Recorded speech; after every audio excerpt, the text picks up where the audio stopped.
Jadi apakah teman-teman pernah melihat kurban? Orang-orang berkurban di masjid-masjid? Pernah. Jadi mestinya kan dari teman-teman sedikit tahu lah apa itu kurban ya. Di sini manfaat dari kita mempelajari materi tentang kurban supaya kita tahu caranya menyembelih hewan dengan benar, berkurban dengan benar gitu ya. Takutnya siapa tahu nanti kita menjadi tokoh masyarakat dan diminta untuk memotong hewan kurban. Loh, jadi di sini Bapak akan menjelaskan tentang kurban. Apa itu ibadah kurban? Loh, kurban itu berasal dari kata karuba yang berarti dekat. Ibadah ini merupakan salah satu bentuk penghambaan diri kepada Allah SWT. Definisi kurban tersendiri yaitu kurban adalah ibadah menyembelih hewan ternak yang dilaksanakan pada hari raya Idul Adha dan hari tasyrik dengan tujuan mendekatkan diri kepada Allah. Jadi manfaat dari kurban sendiri itu bisa mendekatkan diri kita sebagai hamba kepada Tuhannya, yaitu Allah yang Maha Esa.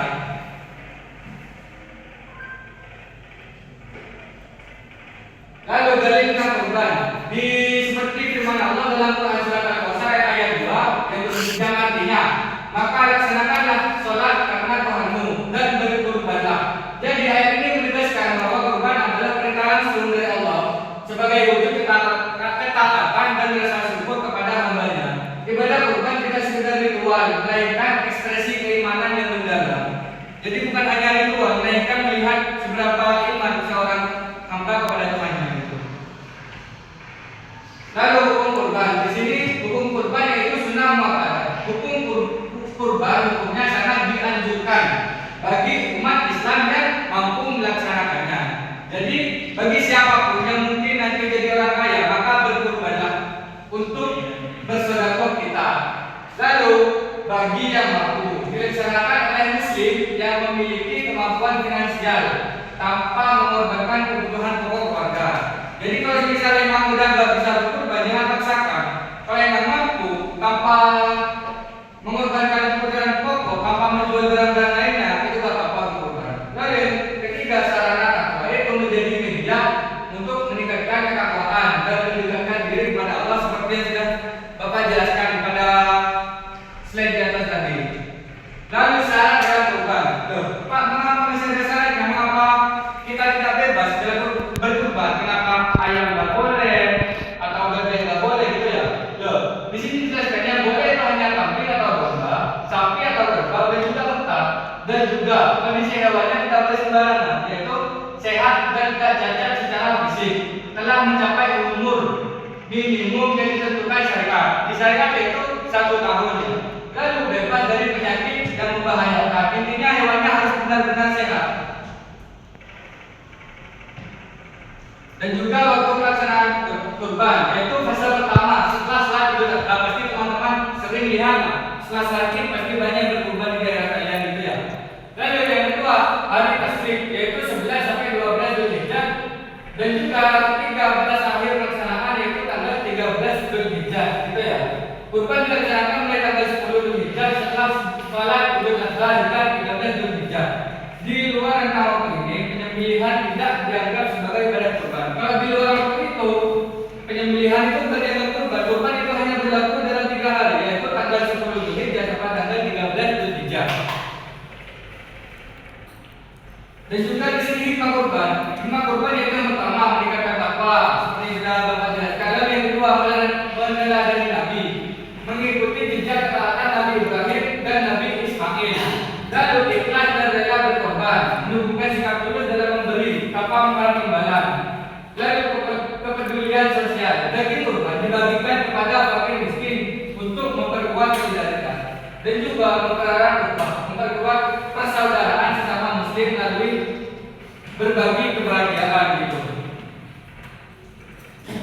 Lalu penerapannya dalam kehidupan sehari-hari, gemar berbagi, membiasakan diri berbagi rezeki sesama kepada sesama, tidak hanya Idul Adha. Jadi kita dianjurkan untuk saling memberi kepada teman-teman kita, gitu ya, nggak boleh pelit. Lalu membantu yang membutuhkan, peka terhadap lingkungan sekitar dan aktif tolong menolong. Jika teman kita berada dalam kesulitan, kita harus saling tolong menolong. Lalu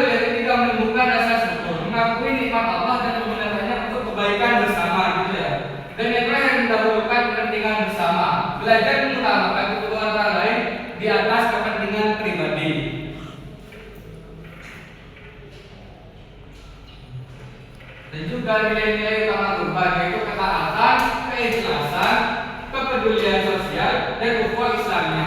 Contoh keikhlasannya sama seperti halnya kurban dengan ada yang tulus, semata-mata karena Allah, seperti Nabi Ibrahim yang ikhlas meskipun putranya akan dikurbankan, akan disembelih gitu ya. Dan juga penuntut dari kurban, ibadah mendekatkan diri kepada Allah. Jadi kurban yaitu ibadah yang mulia, yang bertujuan mendekatkan diri takarrub kepada Allah Subhanahu wa taala. Yang kedua mengajarkan ketaatan, keikhlasan dan kepedulian. Melalui kurban kita belajar nilai-nilai luhur yang menjadi bekal kehidupan bermasyarakat. Dan yang ketiga semangat berbagi setiap hari. Jadi roh kurban berbagi dan membantu sesama dapat diamalkan dalam kehidupan sehari-hari. Dan juga itu ya ibadah kurban itu kalau katanya itu nanti hewan kurban yang kalian kurbankan, baik itu kambing, sapi, kerbau dan lain-lain atau unta, itu bisa jadi alat saat kalian menyeberang Siratul Muntaha, menyeberangi Siratul Muntaha, Siratul Mustaqim. Mohon maaf ya, jadi alat atau tunggangan saat kalian menyeberangi Siratul Mustaqim.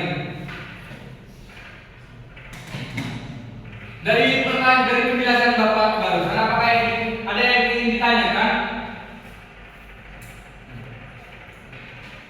Pak, apa aja yang bisa diubah? Oh, mungkin Bapak kita akan mendengarkan ya, yang Bapak jelaskan ya. Karena masih tanya, pada sini sudah Bapak jelaskan bahwa hewan yang diperbolehkan dikurban yang pertama kambing atau domba, lalu sapi atau kerbau, dan juga unta. Jadi kenapa ayam atau berbeda boleh? Itu karena bobotnya terlalu kecil untuk dikorbankan gitu ya. Terlalu sedikit untuk dibagikan kepada orang lain. Maka ada lagi? Oh, baik. Jika cukup, di sini Bapak akan menampilkan video tentang ibadah kurban. Mohon disimak ya dari teman-teman sekalian.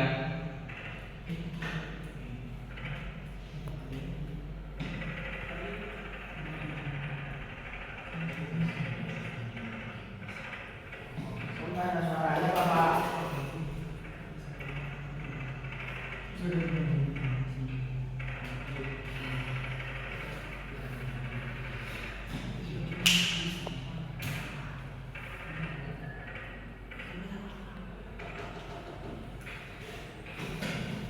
Jadi dalam video ini yaitu Nabi Ibrahim mendapat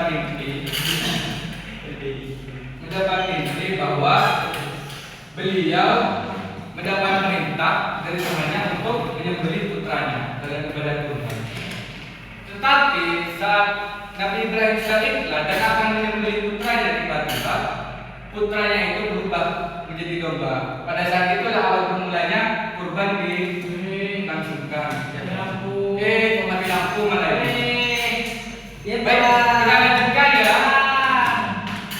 Kurang Pak. Tunggu dulu. Di sini mungkin ada yang ingin ditanyakan lagi ya, terkait cerita Nabi Ibrahim maupun materi kurban yang sudah saya sampaikan tadi. Tidak ada. Sudah Bapak.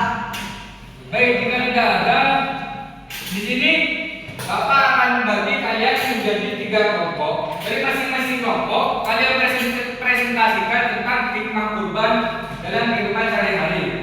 Nanti perwakilan kelompok akan maju di depan untuk mempresentasikan hasil diskusinya. Saya beri waktu 5 menit.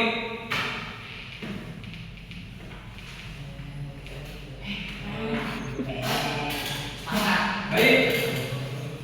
Saya minta perwakilan dari masing-masing kelompok untuk maju mempresentasikan hasil diskusinya. Kepada Mas Lingga, silakan presentasikan hasil diskusinya. Ya.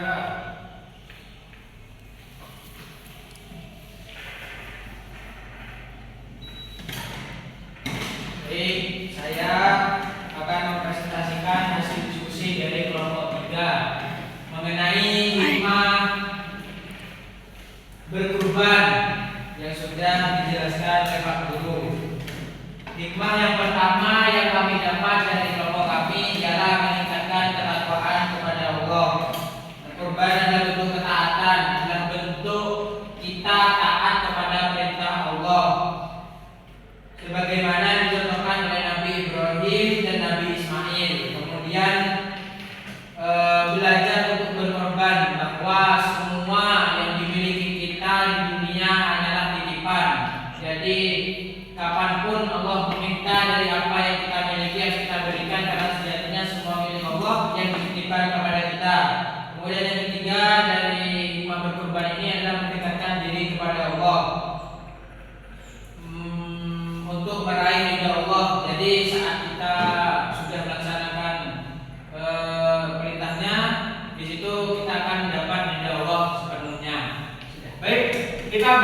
kepada wanita.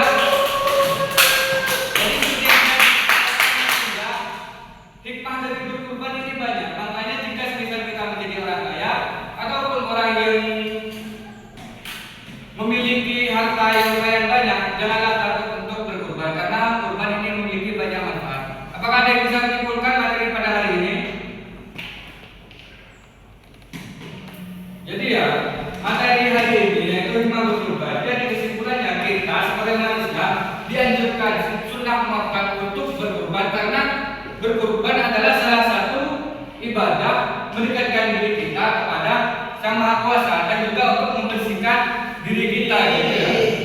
Baik, lalu di sini Bapak akan memberikan tugas kepada kalian. Ini tugasnya individu.